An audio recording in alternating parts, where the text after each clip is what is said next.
Ladies, gentlemen, Monday night news. I'm joined live by the ever youthful Glen Higgs. And Glen, how are you doing? How are you this evening? I'm well, Stevan Bubalo. Thanks for asking. Welcome. Bubalo, sorry. Bubalo. Mate, so tonight, interesting topic of discussion. Auctions. What are they? Why are they happening? What do we do? We often have various seasons. We have duck season where you can hunt for ducks, rabbit season where you can hunt for rabbits, and now we're in the auction season. So always leading into Easter after Australia Day on the Great Northern Beaches, we'll conduct auctions. Yeah. We don't normally conduct them before Australia Day, but we do conduct them in the lead up to Easter. Yep. And with limited stock on the market, they're becoming ever more popular. Yeah. Some areas in Sydney, in the west eastern suburbs, everything's auctioned. Northern beaches, it's been primarily homes. Yep. But now we're seeing apartments, townhouses are being auctioned as well. So I guess really two parts to the auction. Buying at an auction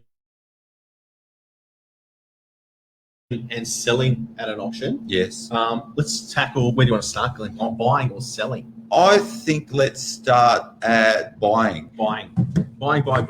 So as a buyer, no doubt you have, as Glenn mentioned, when the property market heats up, everything seems to go towards the auction strategy. And as a buyer, some people have mixed feelings about it. Some people love it, absolutely love it. That's how they prefer to buy real estate. They can see where the competition is. Others completely dislike it.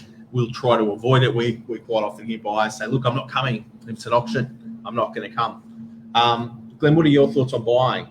Well, the reason why people would dislike auctions is there's uncertainty with the outcome. So people, they don't know if they're going to buy the property, but really when you go and make an offer on the property, you don't know if you're going to buy it as well. But any time where we're unsure of an outcome, that causes stress. If we know what's going to happen, then we're normally not that stressed. But buying at an auction, it's a transparent process. Like for myself, do I like buying at auction? Yeah, I do. I can see where all the bids are. I can see where all the buyers are. I can see what the price is going. I don't have regret at the end of the auction because I knew where the price finished up. There's no sort of games of ducks and drakes or anything like that. Yeah. It's a very transparent process. Oh, yeah, that's a great word. Transparent is really what's key with auction. But for buyers, you might buy 3 properties in your life. You might only buy 2. It can be stressful. But it is a process which most agents will take you down, especially on freestanding homes on the northern beaches. Now also apartments, townhouses as well. Yeah. What do you need to do as a buyer to get ready for auction? Let's make it easy. Let's go from day one. Day one, you've gone in. Okay. You've viewed the property. You absolutely love it. It's the one you want to buy. From that first step, I guess, converse with the agent. Obviously, let the agent know that you've got a level of interest within the property. Most buyers like to ask agents, where's the reserve? What's the owner want? They're quite common questions. Generally, with an auction, Glenn, we run all the way through an auction campaign, at which point we just say, look, it'll run to the day. Not in those words, but basically it'll run through to that day. But you've seen it, you like it. What do you want to do? What do you need to do to get ready to buy an auction day? Let's use this one here. Oh, that's a great property, Glenn. Where's this one? Let me move a bit This forward. is the magnificent 13 of 1 Baronia Street, DY. Great street. This is a deceased estate. The executors of this estate wish to dispose of the property or sell the property via the auction method. Yep. And they've given me very strict instructions to sell the property at auction. Once again, it's that transparent process where everyone can see where the market is. and be satisfied that they've reached the highest price. So with this property here, what buyers have done is they've turned up to the open, they've looked at the property, they've decided that this one could be for them. They've asked me, will we sell before auction? Now with this one, the instructions are for the vendors to run to auction. Other properties that we have, the vendors are more than happy to sell before auction. So what you're saying, Glenn, is not all properties that go to auction necessarily need to sell at auction. No. Different circumstances. Just as the buyer may be nervous, not knowing the outcome, the owner would prefer not to go to auction too. So the agent will say, look, we're open to offers. One thing about offering prior to auction, if your offer's accepted, you've got to be ready to sign the contract unconditional. No cooling off. Have you 10% ready, buy it, because that's the next question the agent or a good agent will ask. If this offer's accepted, will you sign unconditionally? When I was at Hookers, LJ Hooker, not other sorts of hookers, but at LJ Hooker, we wouldn't take an offer unless it was on an unconditional contract. So just explaining to buyers who may not know, an unconditional contract is equivalent to a contract on auction day, basically meaning you would sign a contract, you will put down a full 10% deposit, and once that contract is accepted or exchanged is the term in the real estate industry, the sale's locked in. There's no cooling off period. You don't get 5 or 10 days to do any more background work. Once you bring in that deposit and that contract and it's all agreed to, the property's sold there and then. Okay, so let's use that unit for example. What people need if they're going to come to the auction. So they've inspected the property, they like it. Strata report? What about? They'll get a strata report. They might do a building inspection. They'll have their solicitor look at the contract and any amendments they want. They'll have their solicitor communicate with the vendor. This is very important. Communicate with the vendor's solicitor that they want these changes made.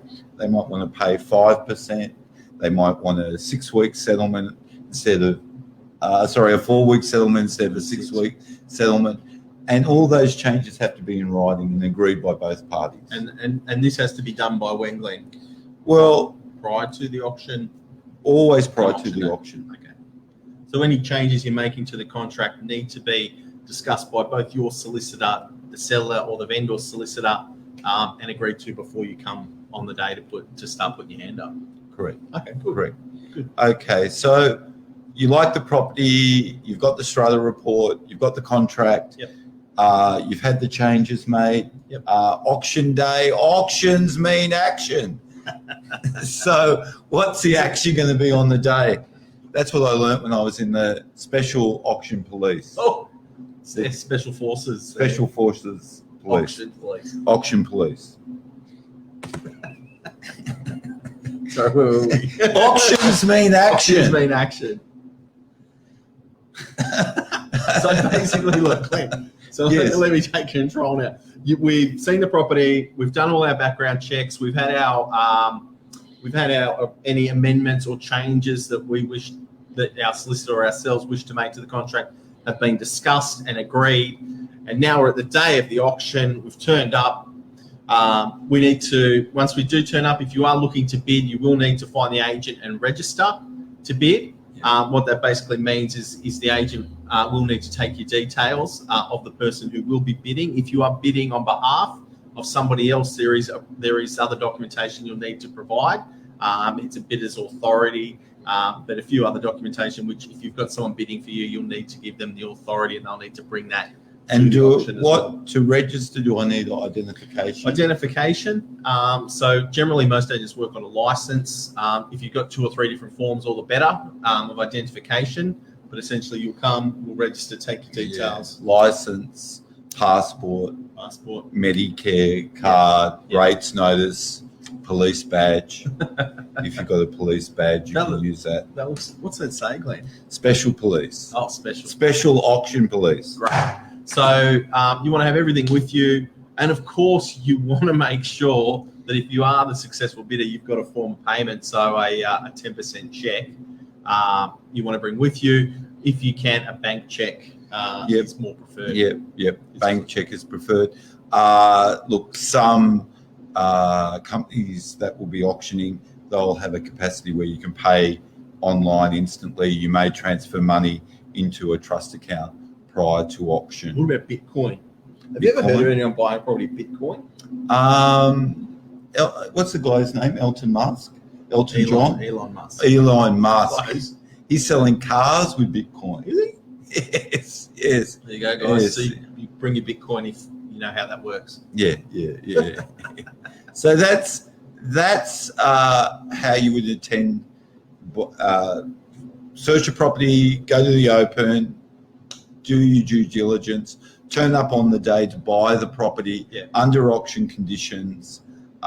Good luck to you. Good luck to your family. Yeah, and it's just a matter of putting your hand up and competing. A lot of people ask us, is there a strategy? They go to their uncle. He says, this is how you bid at auction. What's your advice, Glenn, when bidding at auction? People I see very successfully bid at auction. They always open the bidding. No, they don't. It's funny that, isn't it? The first bid. There's never a first bid. It's always silent. Yeah. No one wants to say anything. Yeah. But look, all sorts of strategies work with all sorts of personalities. Really, the only strategy is to be the last bidder and to bid up to a level where you won't have regret. You won't wake up the next day thinking, gee, I should have gone 10,000 more. I'd have a house. But also bid up to a level that you can afford. Yeah, you can afford, yes. So stick to your budget. Normally a bit of emotion comes in and you jump a little bit above it, but there's no right or wrong. Like Glenn said, you've got to put your hand up to be in it, and why not start early? Start early, start often. Bid early, bid often.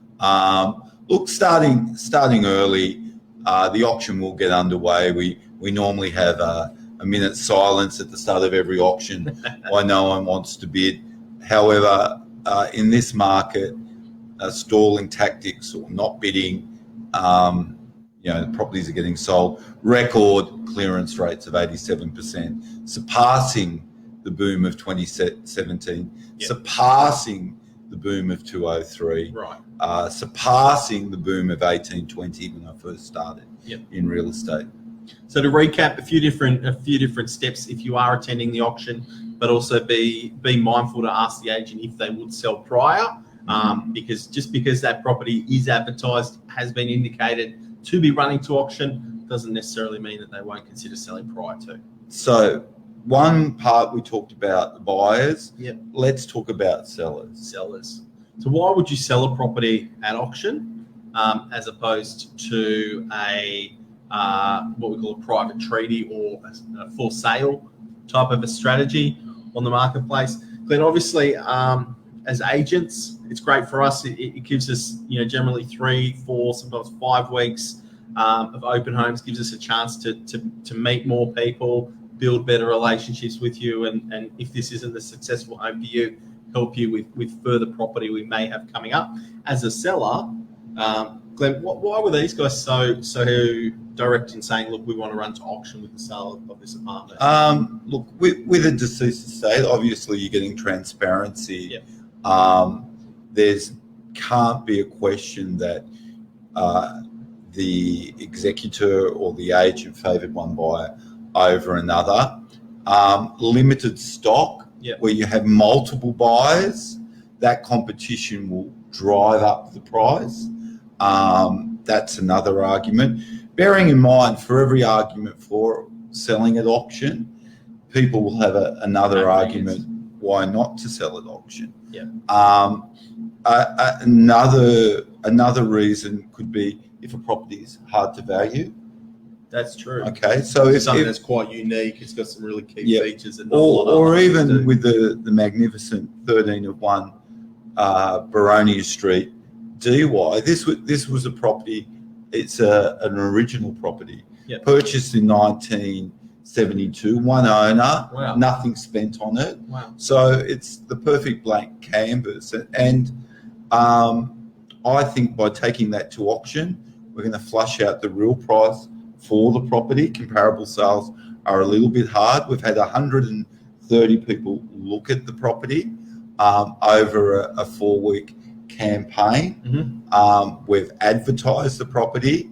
We've marketed the property. There's lots of cliches and sayings in real estate, but if you want 100% of the price, you've got to expose the property to 100% of the market. An auction definitely will do that. It's a good exposure for consecutive weeks. The other thing you might have parties in a dispute and unable to come up with a price they wish to sell an auction for, sell a property for, and both parties will see the price. Other agents that are probably on the auction, special force police, they will champion the method of auction, and some trainers out there that train in real estate are also auctioneers. So they just believe that transparent competition is what drives the price. Now, the other argument to that could be off-market sales or pre-market sales, whereby you're getting qualified buyers to a property and you're using that fear of loss, that fear of control. If the property goes to market, they might lose out, and that's driving up really strong prices as well. So when deciding, do I go to auction, do I sell my property off market, do I sell it for sale, these strategies, it's really important that you discuss those with your agent. Of course, because even though the auction strategy might be the right thing for your property, it might not be the right thing for you as an owner. You might not like that 4-week campaign. You might not like turning up on the day and not knowing the outcome. So, as an owner, Glenn, is there anything different that they need to do when selling the home as opposed to a for sale strategy? Not really. You want to have your home readily accessible, obviously, looking its best if you can. Pretty much just running those open home and buy appointment viewings leading up to the auction day. There's nothing different that you need to do. No. So, when you're engaging an agent, when you're talking to an agent, these are the sorts of things that you're discussing with them and working out the best possible strategy for you. If an agent says, I take everything to auction, or the agent says, I only put properties for sale, that's a real cookie cutter approach. And they haven't really taken on board what's best for you, what's best for your property. By doing those two things, best for you, best for your property, you'll get the best price. So recap, as a buyer, get in there, do your due diligence. So strata report, building or pest report if you're buying a home. Look at some comparable sales activity as well to help give you an idea on price. That's something, Glenn, that I guess we should touch on quickly. There's a lot of agents avoid the question of price. So as a buyer, obviously you want to try to determine, can I purchase this property or not? Can I afford this home? The agent's guiding, say hypothetically, 1 million. Is it going for $1 million? Is it going to go for 1.2, 1.5? A lot of buyers, these are common issues that buyers come against. I would say, in an effort to help you make a better decision come auction day, it's very easy now to see what's sold in the suburb. You can jump onto realestate.com, you click the sold tab, you punch in your suburb, and it'll bring in all the addresses. So as much as the agent will guide you, it's very easy for yourselves as a buyer now to jump in and see what has been selling and try to compare those to the home you're looking at. Yeah, look, as well. It's frustrating when you ask an agent, what's the price? Oh, I don't know. The market will dictate it come auction day. Yeah, look, I can't talk for other areas, but I do know on the beaches, 99.9% of the agents will give you a pretty good idea where the property's sitting. One question you could ask them is, look, I really like this property. What comparables should I look at? What houses do you think are similar? What apartments do you think are similar? I think also too, if you're sort of open with the agent. Look, my capacity, or I'm only really thinking of going to this property. Is it worth me coming to the auction? Bearing in mind is that normally we'll know where an auction will start, where it will sort of peter out, but where it actually finishes, we don't know. We don't know. You know, like you might, as an agent, have an auction where you've given out 30 contracts. Leading into the auction, you've got 10 people that hold interest. You know that by auction day they'll halve down to 5. By the time we go to auction, it might be really 3 people that are bidding. How high they actually go, that will only depend on, you know, where the buyers are at in terms of their determination to secure a property. So you get an auction where 2 buyers both have sold their property, and you know they've only got 6 weeks till they're out. They're gonna drive that right along. You know, it's that motivation behind the buyer, and you know people will argue you should know that. Some agents out there keep their cards against their chest. A lot of buyers do as well. So you might not uncover that until they're driven, you know, right to the end of the auction. But yeah, ask for comparable sales. I think that's a pretty good. That's a pretty good way to go. That doesn't, or it also doesn't get the agent feeling pressured that they have to give out a figure, which could, if you get 2 buyers really driving that auction along, seem like a low figure later on. You know. So those sorts of questions are good to ask. Bear in mind, if you make an offer and it's accepted, the agent really has to ring up everyone else as well that's inquired about the property. So you may end up with a situation where you've triggered a silent auction, and that transparency is lost as well. The more open sort of dialogue you can have and be open about what you're trying to achieve, what you want to spend with the agent, I think you'll get that back. You know, and I'll just go out and say, and this is my own personal opinion, I'm going to work on the presumption that most agents we're pretty good people at the end of the day. Glen's a great guy. I'm a good man. You know, the people here at Novak Properties are good people. But have the conversations with the agents. Don't feel like it's a us and a them mentality. The agents, our job is to facilitate the sale of the property. We want to help you the best we can. So if you've got questions, you know, come to us. We want to open up. It's not in our interest to withhold information from you. If you're a genuine buyer, we want to help you make the best buying decision you can make as well. So look, most agents on the beaches, you know, are long-term agents. Long-term agents. You can only do that in a insular little peninsula like here if you're doing the right thing. Always talk to your agent before. You know, if you're a seller, talk to the agent and say, hey, you know, would an auction work for me? And then open it up from there. Yeah, sounds great. Glen, like always, we're always available. If you guys have got any questions, give us a call. Call the team here at Novak Properties. Love to help you through, guide you through any processes you're going through. You don't have to be on the northern beaches. You can be anywhere in Sydney. You might be in Melbourne or Brisbane or Adelaide or Perth, anywhere.